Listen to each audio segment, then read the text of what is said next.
at the wedding,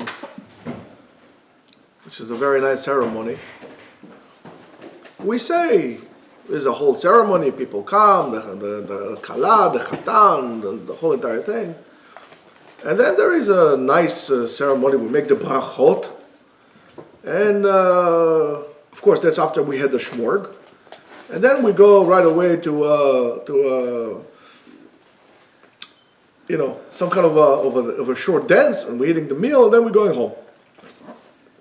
But if you look at the brachot that we make at the brachot under the chuppah, and the sheva brachot, and so on and so forth, seem a little strange. Did you try it, by the way? Seem a little strange. And what seems strange? If you look at the brachot that we say, after we say, of course, Bore Priya Gefen, and some say, well, they have a lot of brachot because we can give a lot of kibudim, a lot of honors, but there's certain brachot seems to be a little bit repetitive. So after we make Bore Priya Gefen, we have the bracha, Baruch Ata Hashem Elokeinu melech haolam, she'akol bara lichvodo. Really, what's the shayachut for chatan vekala? She'akol bara lichvodo means that he created everything to his honor. Don't know. Did you ever think about this, by the way? No, this is strange, right? The other one, the one after that, there's three brachot. Baruch Ata Hashem Elokeinu melech haolam, Yotzer ha'adam, creator of man. Okay, what has to do with anything we're doing here? And the other bracha after that, Baruch Ata Hashem, and so on and so forth, Asher yatzar et ha'adam betzalmo, who created man in his image, betzelem dmut tavnito, in the image of his idea. V'itkin lo mimeno binyan ezer adead, right? Baruch Ata Hashem yotzer ha'adam. I don't understand 1 second. We just said that yotzer ha'adam. Well, this is repetitive. At least tell me those two brachot. You don't narrate into one. Make another one on it. You know there. What's the connection for this? So we'll leave the Siddur open. And we're going to look a little bit at last week's parasha, Parashat Bereshit. By the way, this shiur is dedicated to the unconditional gratitude that we have towards everybody that helps in the yeshiva, but especially for three very special individuals, which is George, Karen, Mike Singer, and of course our dear one and only Karen. And she is an unbelievable person. Thank you, guys. In last week's parasha, it seems that things are not in order, in a way repetitive. And here we're talking about the Torah, that every letter is accounted for. Here we have those psukim that just don't make any sense. And what are we talking about?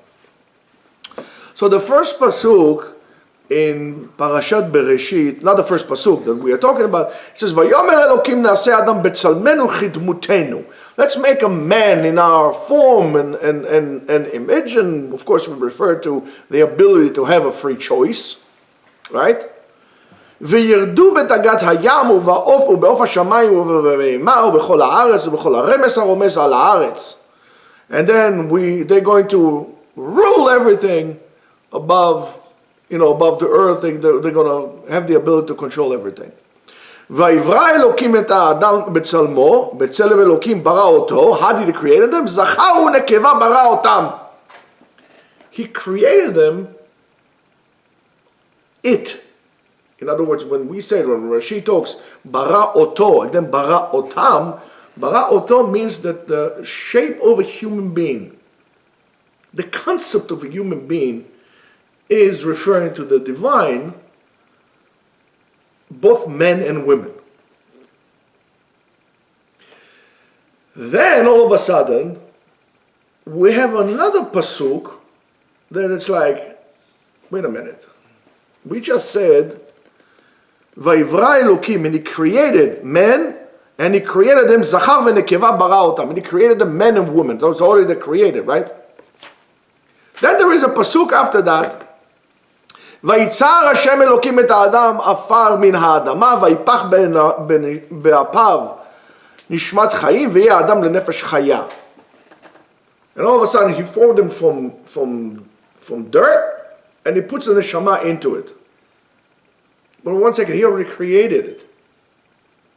What does that mean here? And then there's another pasuk that it's quite of a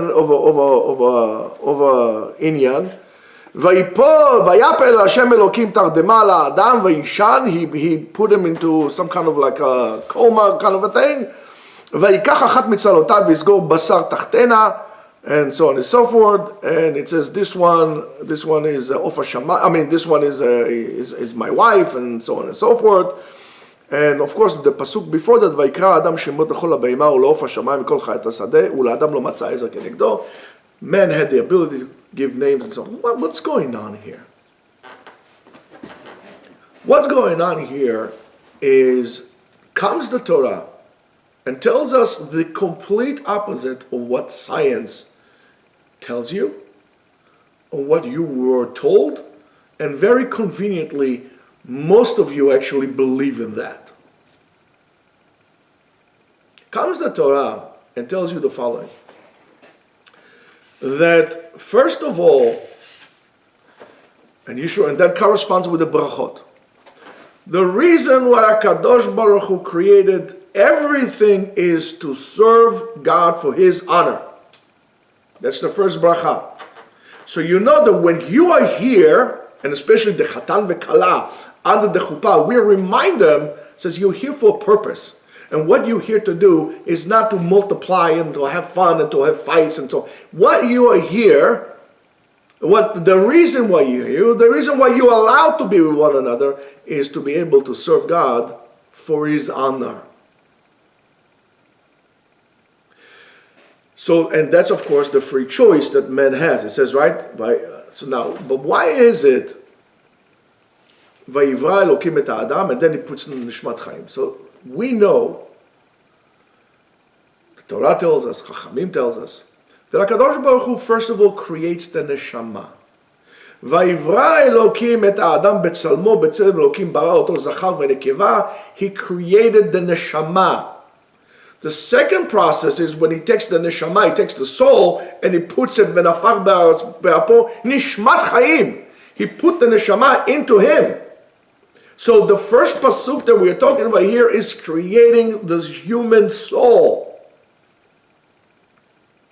Creating the human soul, and the Torah uses the terms betzalmenu chedmutenu, and it tells us that man has the ability to rule over the animals, to distinguish from what we are saying today, and that's why they try to put this agenda in schools and so on and so forth, is that man is no more or no different than a beast and an animal, or you're a skunk, or you're a cow, or you're a horse, or you're a primate.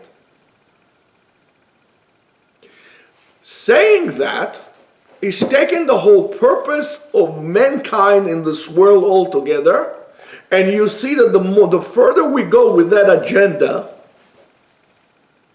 the less honorable things we do in the name of God. We become like beasts, like animals. When he tells us a zacharu nekeva bara otam, it means that we are all have a specific job, and that is an equal job, men and women. Don't talk to me about lack of equality of women's rights in the Torah. The first chapter that it tells you here, it tells you this right away. You were born equal. You have a different job, but your job is equal to serve God. Here comes science and tries to uproot everything out. And the reason why they try to uproot it is, as I think Beacon said at the time, science is the effort of mankind to break away from God. When a person tells me he's an atheist, I say to him, you're not an atheist. You don't even know what an atheist is. You know, it's impossible, especially to say I'm a Jewish atheist. There's no such thing. You can't be a Jew and be an atheist. What you're trying to do is, I feel like doing what I'm doing, I don't want to give account to anybody. I'm selfish. Don't call yourself atheist, call yourself selfish. Irresponsible.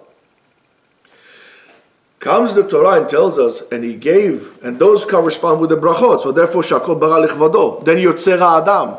Yotzer Adam, the bracha is, corresponds with the fact that he created human soul. And then he is, יצר את האדם בצלמו, בצלם דמות תבניתו, והתקין לו ממנו בניין עד עד, right? ברוך אתה השם יוצר האדם. The job of mankind is to elevate God's name in this world, to be able to serve Hashem better, and to bring greater kindness to this world.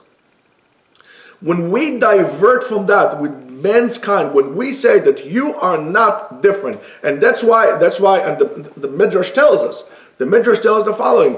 The Malachim came and said, but what do you need to create this mankind? So HaKadosh Baruch Hu said to him, I think it's Tanchuma, he said to him, all right, give me names for these animals that are created. They couldn't. They said, oh, you do what you want. We don't know. We can't do it. So I said, okay, Adam, boina, come here. What is this? It's that's a horse. And that is a fish. And that's a dinosaur. And that's a this. And that's a that. And whatever name that it's giving to that animal, that's an animal. That's its name.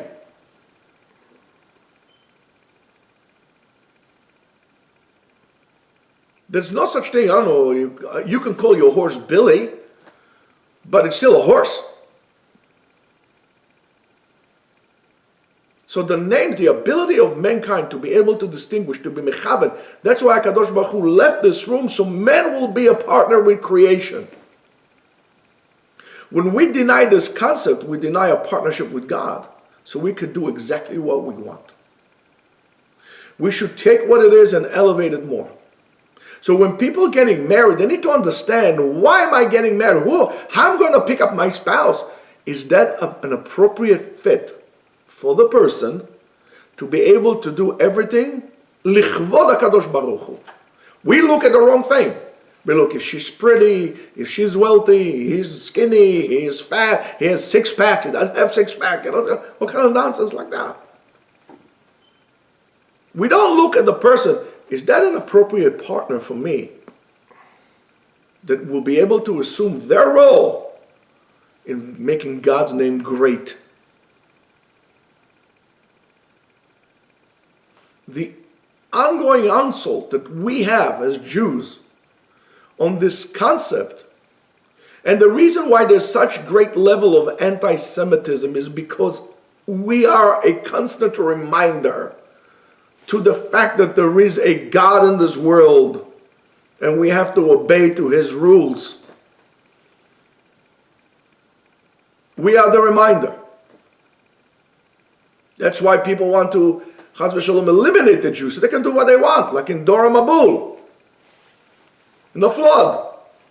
And you see it, the Shichet Kol Basar. Every creature was corrupted at the time of the flood because they forgot about God. In Dora Flagad, they said, okay, there is a God, but we're going to rebel against him. At least they acknowledged it. So when we are talking about this, and that's something that you need to ask yourself as well. Am I doing something? Is that going to bring kavod to HaKadosh Baruch Hu or not? They're going to say, oh, wow. Yes or no? No, don't do it. Yes, do it. We need to understand that there is a job and there is a title. And we can mix those things up. Zachar, male, has a role, and the female has a role. Why is it like this? I don't know. Why men cannot give birth to, keep the baby and give birth, and women can? I don't know. That's beyond me. That's all speculation. It's beyond me, and I'm not going to be able to actually understand it, even if somebody would explain to me, because that's what God wanted. In nature, only females give birth. There's nothing against that. But when you live like an animal, when you downgrade yourself to a level of an animal, so therefore you're allowed to do whatever it is that you're allowed to do. You could do what you want. You call yourself even an atheist. You can call whatever you want. So next time you're at a wedding, when they're making this brachot, next time one of your friends is getting married, next time you are going to get married, looking for a kala or looking for a chatan, Look at things according to this. Understand that there is a neshama, a divine soul inside of you that was placed in this miserable body of yours for a reason, and the reason is very simple. Lichvod HaKadosh Baruch Hu. And that's what we need to remember. We need to understand again that the attack against yeshivot, both in America and in Israel, it's not because of money, it's not because of political agenda, it's because an all-out effort to remove God's name from the Jewish people. And it's our watch, and it's our duty to prevent that. The best way to prevent that is to act and to do things that will be honorable for the name of God. Have a great day.